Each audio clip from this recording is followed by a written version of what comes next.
안녕하세요, 역사돋보기입니다. 인류 역사를 살필 때 지금까지도 절대 빠지지 않고 등장하는 세계사의 또 다른 중요한 축 하나가 종교입니다. 인류는 종교와 뗄래야 뗄 수 없기도 하는데요. 우리가 흔히 세계 4대 종교라 부르는 크리스트교, 불교, 이슬람교, 힌두교 외에도 아주 다양한 종교들이 세계사 속에 존재했으며 때로는 이 종교가 역사의 방향을 바꾸기도 했습니다. 이번 영상에서는 세계사 속 이색 종교들 중 대표적인 이색 종교 4개를 소개해드리겠습니다.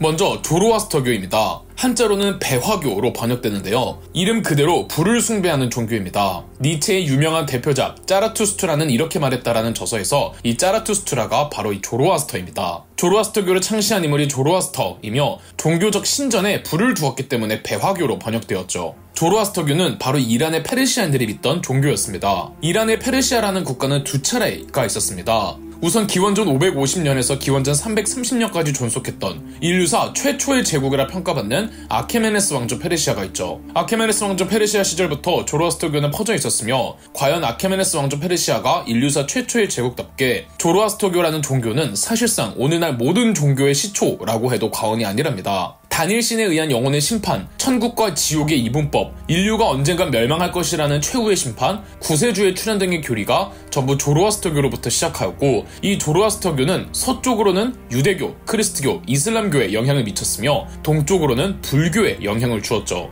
그래서 니체가 짜라투스트라는 이렇게 말했다를 저술하며 자신이 짜라투스트라를 주인공으로 삼는 이유는 그가 도덕이란 걸 만들어낸 최초의 인물이기 때문이라고 밝히기도 했습니다. 조로아스터교에서 모시는 유일신의 이름은 아후라 마즈다입니다. 서기 224년에서 서기 651년에 걸쳐 존재했던 두 번째 페르시아 왕조, 바로 사산 왕조 페르시아는 조로아스터교를 아예 국교화해버렸습니다. 사산 왕조 페르시아의 황제들 중 가장 유능한 황제로 평가받는 호스로 1세는 조로아스터교도 공식 경전이 필요하다며 아베스타라는 경전을 편찬하기도 했습니다. 페르시아라는 역사가 워낙 이란에게는 근본이 되는 역사이기에 조로아스터교가 만들어 놓은 문화는 뿌리 깊었고 훗날 이란의 이슬람교가 전래되었을 때도 조로아스터교와 합해져 아랍권의 이슬람교와는 또 다른 이란만의 이슬람교가 진행되기도 했습니다. 지금은 워낙 이란이 강경한 시아파 이슬람교가 되어 조로아스터교를 존중하지는 않지만 그럼에도 조로아스터교 신자들도 아직도 있긴 있습니다. 이란의 이슬람이 전파되어 조로아스터교가 박해당할 때 많은 조로아스터교 신자들이 박해를 피해 간 곳이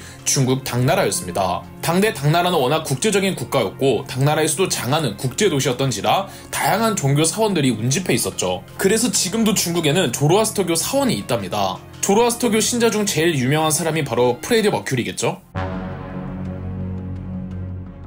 다음으로 소개해드릴 종교는 마니교입니다. 마니교 역시 이란의 페르시아에서 탄생했습니다. 정확히는 두 번째 페르시아 왕조인 사산 왕조 페르시아 때 만들어졌죠. 사산 왕조 페르시아는 국교인 조로아스터교 외에도 다양한 종교에 관용적이었는데 그 과정에서 조로아스터교에서 파생한 종교 중 하나가 마니교였습니다. 마니교의 가르침은 조로아스터교와 크게 다르진 않았습니다. 다만 사산 왕조 페르시아 시점에는 이미 크리스트교와 불교가 조로아스터교의 영향으로 만들어진 이후였고 마니교는 크리스트교 및 불교 특유의 금욕주의적이고 정신주의적인 측면을 더 강조했습니다. 정리해보자면 조로아스터교의 영향으로 크리스트교와 불교가 만들어졌고 크리스트교와 불교의 영향으로 마니교가 만들어졌다고 볼 수 있죠. 마니교는 육체와 정신을 극단적으로 분리하여 정신의 고행 및 수양, 심지어는 육식을 금지하기까지 합니다. 마니교의 창시자는 마니로 이란 땅이 워낙 동서양 여러 문명과 문화들이 교류하다 보니 여러 종교를 접할 수 있었고 일종의 종교 덕후였던 마니가 자신만의 종교 마니교를 창시했던 거죠.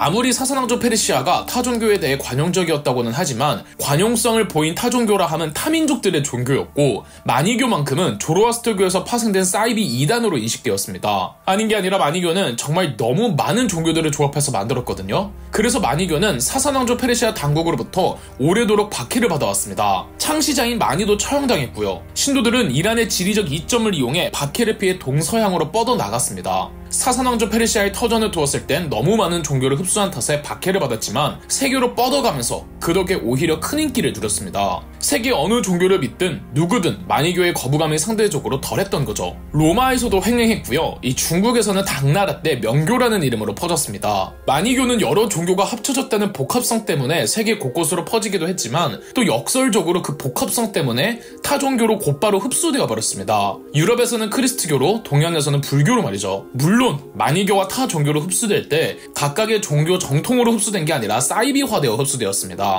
그래서 세계 모든 종교의 모든 사이비는 사실상 마니교의 산물이라는 말도 있죠.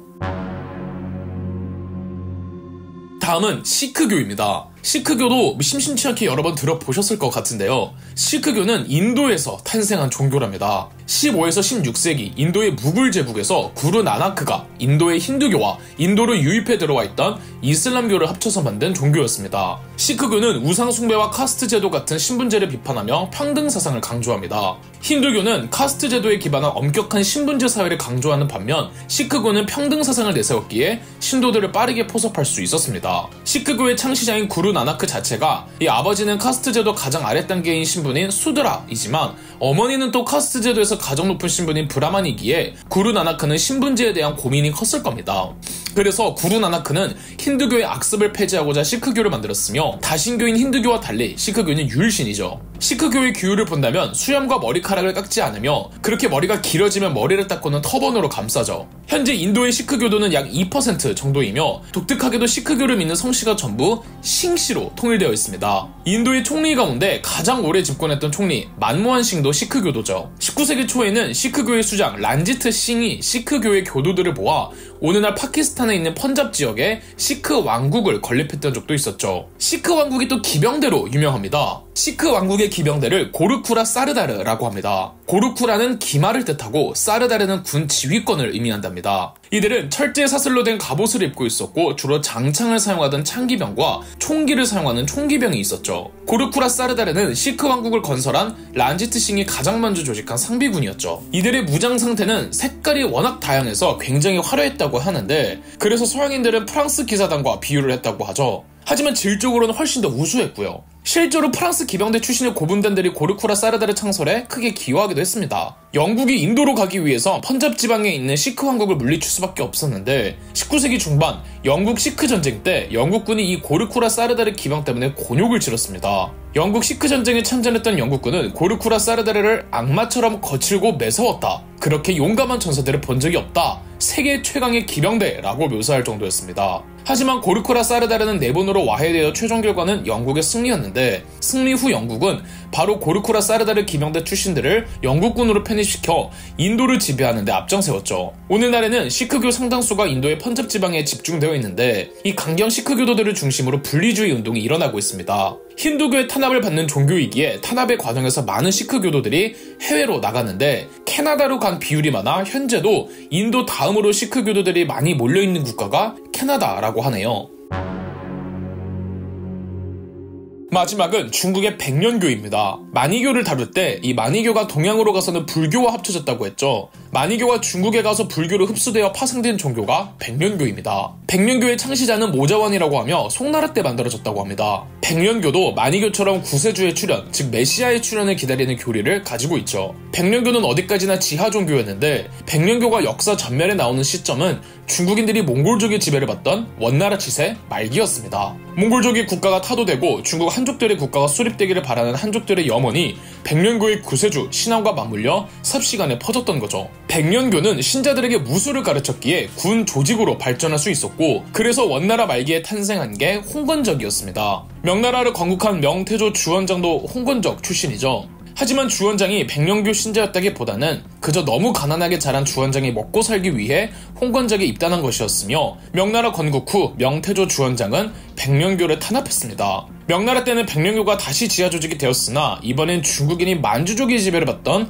청나라 때 다시 백년교가 커지기 시작했습니다. 1796년에는 청나라에게 반기를 들며 백년교도의 난을 일으켰고 백년교도의 난이 진압된 이후 그 잔당 세력들끼리 천리교라는 새로운 종교 집단을 창설했습니다. 천리교도들도 1813년 반란을 일으켰고 이때는 심지어 자금성까지 침투했을 정도였죠. 이후 이 종교는 이름만 다를 뿐 여러 파로 나뉘어 계속 지하 조직에서 이어지고 있었습니다. 백령교 분파 중 팔기교가 매화권, 신권, 대도회 등의 도수를 부린다는 무술단체와 결합하면서 조직된 종교단체가 바로 의화단이었죠. 의화단은 권봉과 무술을 익혀 축지법, 하늘을 나는 법, 칼을 맞고도 쓰러지지 않는 법 등 현실적으로는 말도 안 되는 권수를 믿으며 훈련을 했다고 합니다. 의화단은 서양 세력들에게 반발하며 반란을 일으켰다가 서양의 군대에 진압되었는데 의화단 운동 이후 역시 백령교는 여러 파벌로 이어져서 종교적으로는 오늘날 파룬궁을 비롯한 중국 내 극단적 소수 종교로 이어졌으며 혹은 암흑가로 이어져 삼합회 같은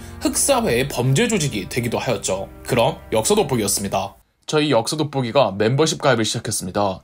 멤버십 가입을 해주신 분들 덕분에 영상 제작에 큰 도움이 되고 있습니다. 감사합니다. 영상 재미있으셨다면 구독과 좋아요, 알림 설정까지 해주시면 감사드리겠습니다.